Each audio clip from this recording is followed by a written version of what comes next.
Our topic for today is about solving rational algebraic equation. What is rational algebraic equation? It is simply an algebraic equation with fractions or decimals. And since the quadratic equation this time involves fraction, we must recall the concept of finding the LCD of the rational expression. Our first task is to find the LCD of the following expressions. Number 1, 1 over 15 and 3 over 25. So, paano ba kuhanin ang LCD? So, gamit ang continuous division method, isang paraan para kuhanin ang LCD. So, una, get all the denominators. So, kailangan natin kuhanin ang denominators. So, yung 15 and 25. So once na nakuha na natin ang denominators, number 2, find any number that is a factor of all the denominators. So mag-iisip tayo ng number na common factor ng dalawa. So kuhanin muna natin ang factors ng 15. Ano ba ang factors ng 15? So yun ay 3 times 5. While ang factors ng 25 is 5 times 5. Then, kuhanin natin yung common factors niya. So, ang common factors niya dito ay 5. So, once na nakuha na natin ang common factors, yan, ilagay natin sa gilid.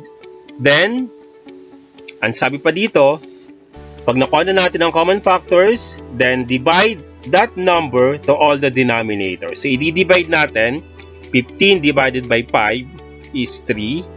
And 25 divided by 5 is 5. Then, the quotient become the new denominator. So, yung quotient na to ay parang magsiserve siya as new denominator. Ibig sabihin lang, mag-iisip ulit tayo ng common factor ng dalawa.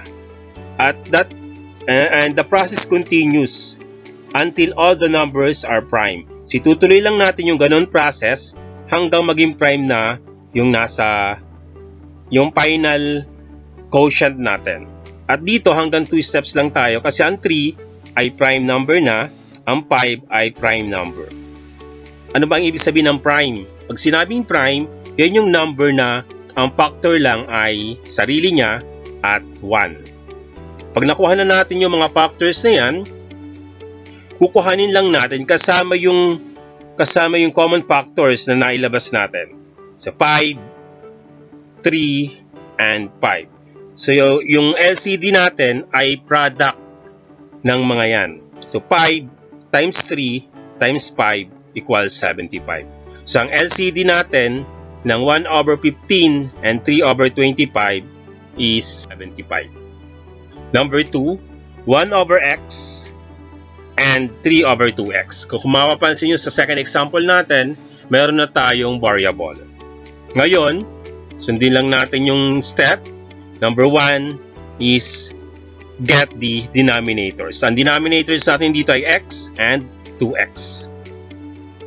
Then, kuhanin natin yung common factors. So, ang common factors natin, ang factors ng x is x times 1. Ang factor naman ng 2x ay 2 times x. So, ang common natin ay x. So, ilalabas natin yon. Then, ang sunod, i-divide daw natin yung common factors dun sa denominators. So, magiging x divided by x is 1, then 2x divided by x is 2.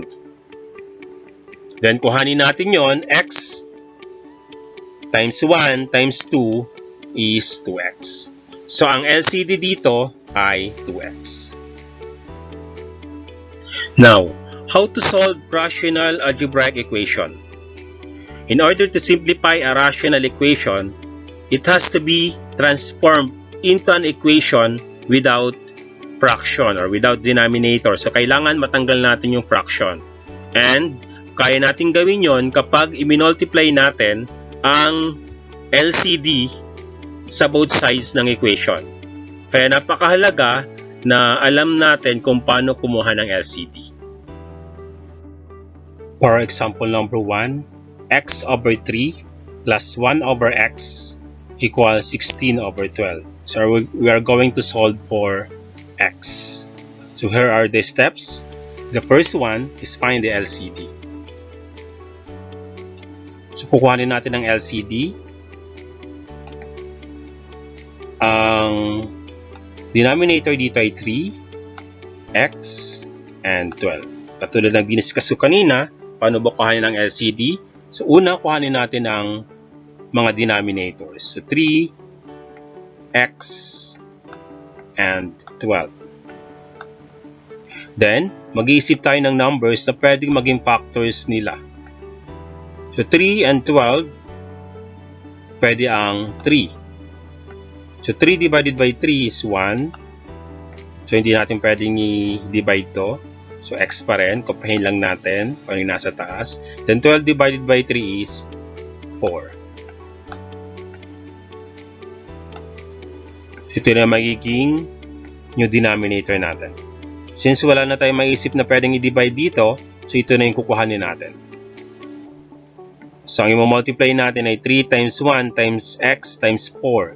So 3 times 4 is 12 times x is 12x. So ang LCD natin ay 12x.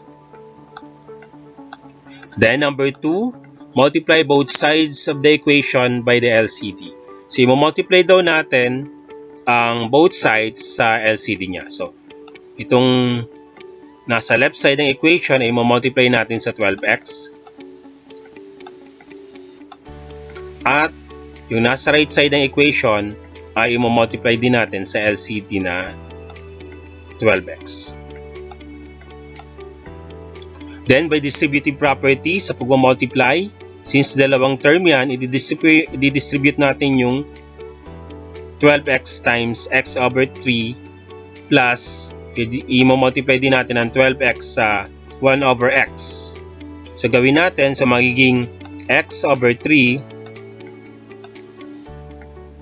times 12x plus 1 over x times 12x equals 16 over 12 times 12x.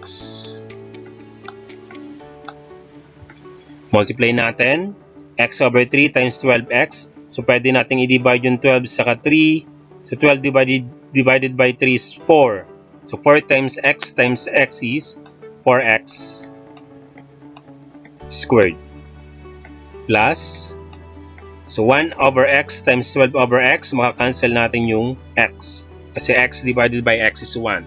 Then 1 times 1 times 12 is 12. Equals 12 divided by 12, so cancel yon. Then 16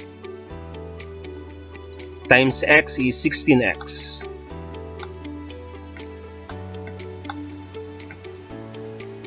Then, gawin natin sa standard form. So, ililipat natin yung 16x sa kabilang side. And, kapag nilipat natin, make sure na papalitan natin ang sign. So, magiging 4x squared minus 16x plus 12 equals 0. So, yung sagot natin dito ay kinonvert natin sa standard form. So, kung makapansin nyo, nagkaroon tayo ng quadratic equation na wala ng fraction.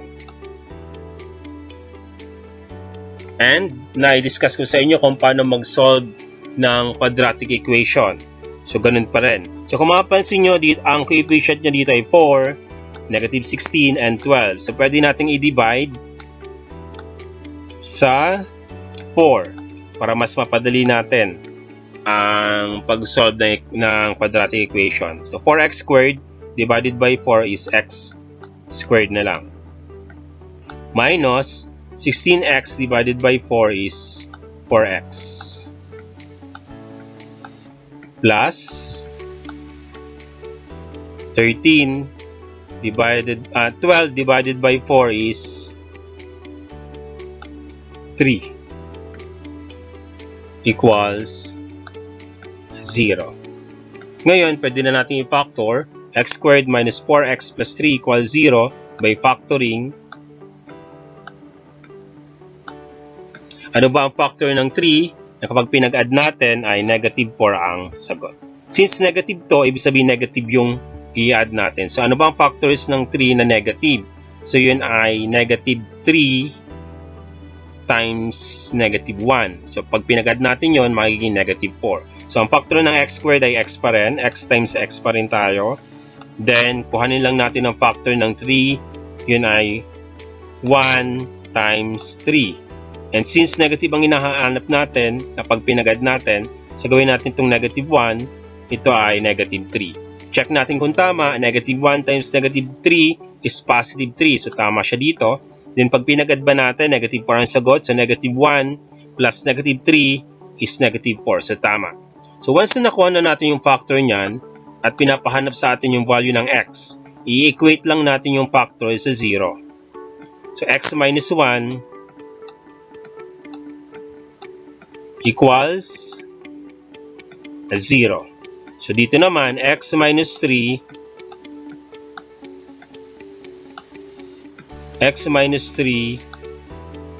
equals 0. Then saka natin i-solve yung equation. So una, x minus 1 equals 0. So lipat lang natin yung negative 1 sa kabila, magiging positive. So x equals 1. So ang unang roots natin or unang value ng x ay 1. Then samantalang dito, x minus 3 equals 0.